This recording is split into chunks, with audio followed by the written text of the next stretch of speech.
तो हम ये जो लड़ रहे हैं अपने मन से, ये प्रभु देख रहे हैं, और इसी बात का हमें इनाम मिलेगा कि प्रभु हम पर रीझ करके जिता देंगे हमको।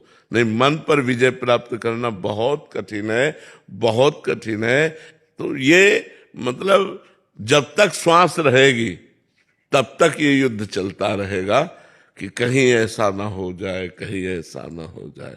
और इस राह में कोई साथी नहीं मिलता, कोई साथी नहीं है इस राह में, कोई साथी नहीं है। चल चला चल राह में अनुभूतियों का ले सहारा, कौन तेरा साथ देगा व्यर्थ में किसको पुकारा। यार तुम्हारा कोई साथी नहीं मिलेगा सत्य में चलने पर। साथी केवल एक परमात्मा ही होगा और तुम्हारी अनुभूतियां होंगी, तब चल। अच्छे आदमी का कोई साथ नहीं देता, बुरे आदमी के दसियों मित्र होते हैं, लेकिन अच्छे आदमी के मित्र नहीं होते। इसलिए अच्छे आदमी बनो और भगवान को अपना दोस्त बनाओ, और ये युद्ध जारी रखो। बार बार मन को हटाकर विषयों से भगवान में लगाओ, इसका इनाम मिलेगा तुम्हें। एक एक सेकंड का हिसाब देते हैं भगवान।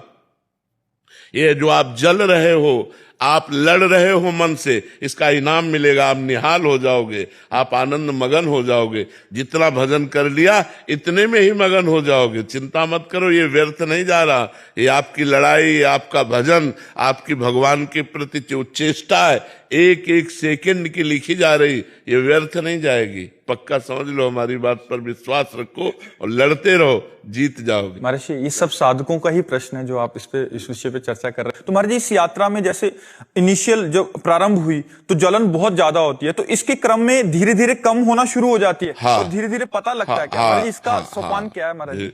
जैसे मन कह रहा है कि हम ये विषय भोगे, बहुत जोर से कह रहा है।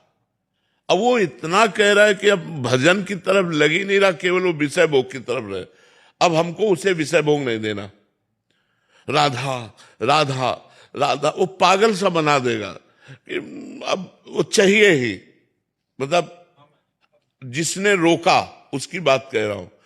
अब शांत हो गया, अब जब दोबारा आएगा तो 90% आएगा, जब तिबारा आएगा तो 80% आएगा, और 10% में आके रुक जाता है।